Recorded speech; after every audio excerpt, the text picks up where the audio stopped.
লাল সোনা পাচার করে পুষ্পার রমর মা। কেন এত দাম রক্তচন্দনের? চীনে এর চাহিদা সবচেয়ে বেশি কেন?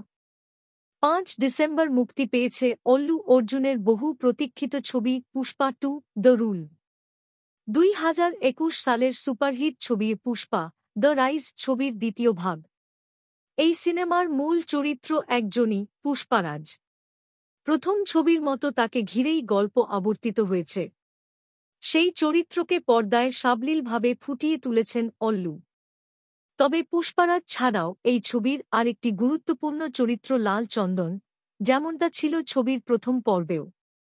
রক্তচন্দন কাঠের পাচার নিয়েই এই ছবির কাহিনী। কেন্দ্রীয় চরিত্র পুষ্পা কিভাবে এই কাঠ পাচার করে সাম্রাজ্য বিস্তার করেছে, ছবির ছত্রে ছত্রে সেই দৃশ্যই ফুটিয়ে তুলেছেন পরিচালক। এ তো গেল সিনেমার গল্প। কিন্তু সিনেমার মতো বাস্তবেও লাল চন্দন বা রক্তচন্দনের গাছ বহুমূল্য একটি জিনিস।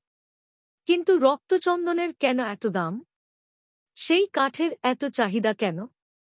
কেনি বা কালোবাজারি চলে লাল চন্দন কাঠ নিয়ে?